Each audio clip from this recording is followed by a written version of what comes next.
तो बिजनेस का बेसिक फंडा ये है, एक लेवल के बाद में जा करके आदमी अटक जाता है जब वो पैसे को खर्चने से पहले 1000 बार सोचने लग जाता है। सपोजिंगली अगर मेरा एक रेस्टोरेंट है और मैं ये सोचने लग जाऊं कि यार जो केला है वो 2 रुपए का भी आता है, तो 10 रुपए का केला क्यों यूज करना है? तो 8 रुपए अल्टीमेटली तो नाली में बह रहा है ना। किसी को पता नहीं कि ये 8 रुपए मतलब केले में फर्क नहीं पता लगने वाला 2 रुपए के केले में और 10 रुपए के केले में। बट जो उनका फंडा है, जो मैंने उनसे सीखा और मैं भी अपनी लाइफ में अप्लाई करता हूं, कि जो चीजें नहीं दिखती वो भी बिजनेस में बिकती है। राइट? कि एक डॉक्टर है जो कहता है कि यार मैं अपना ये जो साफ सफाई की चीजें हैं नहीं करता सफाई, क्या फर्क पड़ता है? फॉर एग्जाम्पल एक डेंटिस्ट है, वो कहता है कि क्लीनलीनेस से किसको पता लगने वाला है कि मैंने 1 महीने पहले साफ किया था, 2 महीने पहले या आज किया था, स्टरलाइज उसको किया था या नहीं किया था। तो ये चीजें जो पेशेंट आ रहा है उसको नहीं पता लगने वाला, नहीं पता लगने वाला।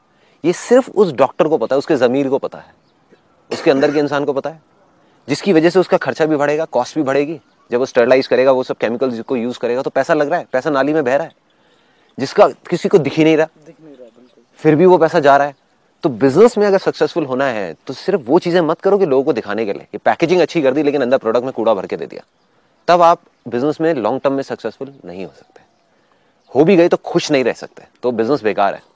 वो एक ढांचे की तरह है, ताश के पत्तों की तरह है। तो अगर बिजनेस में आपको सक्सेसफुल भी होना है, पैसा भी कमाना है और खुश भी होना है, तो आपको ये समझना है कि कुछ ऐसा करना है कि अंदर भी इस चीज में my idol is in business and entrepreneurship, it's Steve Jobs. उनका मैंने पढ़ा, मतलब ही is a kind of a person, he was a kind of a person जो सिर्फ बाहर से डिजाइन पे काम नहीं करते थे। लोग होते हैं शॉर्टकट मारते हैं कि बाहर से एक डिजाइन बनाया और चेप दिया किसी को भी उठा करके। ही was a kind of a person कि अंदर जो सर्किट का डिजाइन होता था उसमें भी इतना अंदर तक जाते थे, मतलब 1-1 साल 2-2 साल लगा देते थे सिर्फ अंदर के सर्किट को डिजाइन करने में कि वो अच्छा लगे। उनकी कंपनी में लोग बोलते थे सर ये तो किसी ने कभी खोलना भी नहीं है जिंदगी में सर्किट, तो ये तो सिर्फ हमारे उन लोगों ने देखना है जो टेक्नीशियंस हैं। एक नॉर्मल आदमी जो मैक यूज कर रहा है, आईफोन यूज कर रहा है, उसको थोड़ी पता अंदर का सर्किट कितना सुंदर है। वो होता था कि नहीं भाई कोई नहीं देख रहा, मैं तो देख रहा हूं। तो अल्टीमेटली वो क्या कर रहे हैं, अपने पैसे को, टाइम को, सबको नाली में बहा दिया। But he has become the most successful entrepreneur ever. मतलब there is nobody like Steve Jobs in the history of the universe. और मुझे नहीं पता आगे भी कभी कोई आएगा या नहीं आएगा उस लेवल का। मतलब वो उस हद तक चले जाते थे चीजों को करने में कि जो नहीं दिख रहा किसी को भी, बट मुझे दिख रहा है तो मैं कुछ भी कर दूंगा। मतलब उन्होंने करोड़ों अरबों रुपया, करोड़ों बहुत छोटा वर्ड है, अरबों खरबों रुपया बहा दिया ऐसी चीजें करने में जो आज तक आपको या मेरे को या किसी यूजर को पता भी नहीं है कि अंदर उन्होंने क्या किया हुआ है, और जिससे कोई फर्क भी नहीं पड़ता। अगर वो उसको नहीं भी करते, उसकी डिजाइनिंग में, अंदर की डिजाइनिंग में दिमाग नहीं भी लगाते, बाहर की भी डिजाइनिंग लगाते, तब भी वो आईफोन उतना ही बिकता जितना आज बिक रहा है। बट उसकी वजह से क्या हुआ, उनकी टीम को दिखा अंदर से, उनको खुद को दिखा।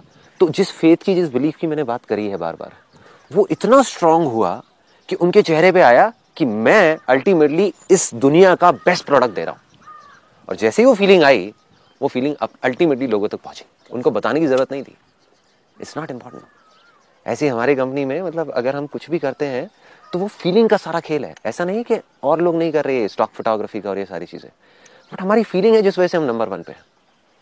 मतलब हम, जैसे एक हमारा जो अगर कॉम्पिटिटर है तो वो कहेगा कि यार एक काम करते हैं ना कि इस शॉट के लिए, एक शॉट के लिए कि इतना पैसा क्यों खर्चना है, ये काम तो 2000 रुपए में भी हो सकता है, इसमें ये 20,000 रुपए की इन्वेस्टमेंट क्यों करनी है भाई, कोई सेंस नहीं है। और सामने वाले को पता भी नहीं लगने वाला कि यहाँ पे 20,000 लग गया।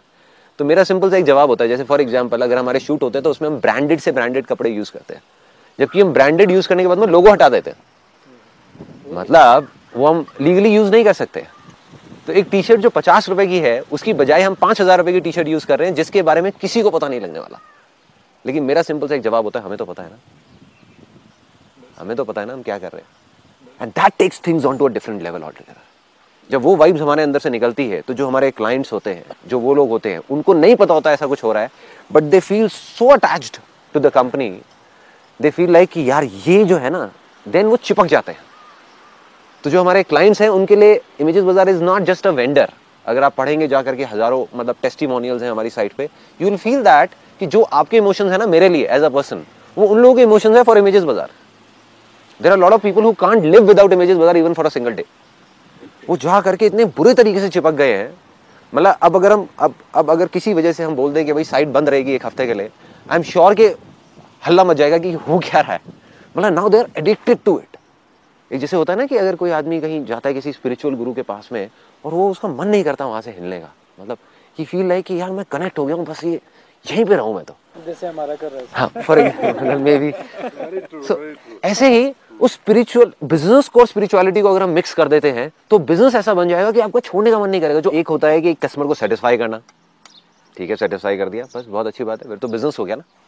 एक है कि उसको डिलाइट करना, कि वो एक्साइटेड हो जाए, वो कहे कि ये है।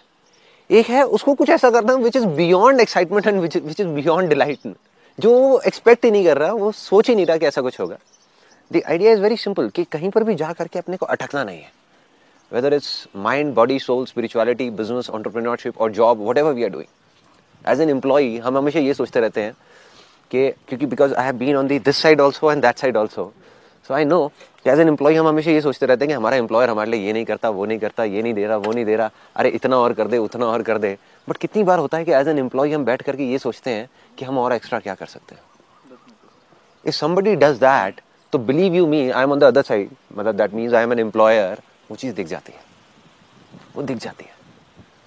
जो हम सोचते हैं ना कि नहीं दिखेगा, कि हम तो अकेले में करेंगे, किसी को पता भी नहीं लगेगा, जब बॉस आया देखने के लिए तो सामने दिखाने के लिए बहुत सारी चीजें कर दी, वो भी पता लग रहा होता है उसको बॉस को कि ये कौन दिखाने के लिए कर रहा है, कौन अंदर से कर रहा है।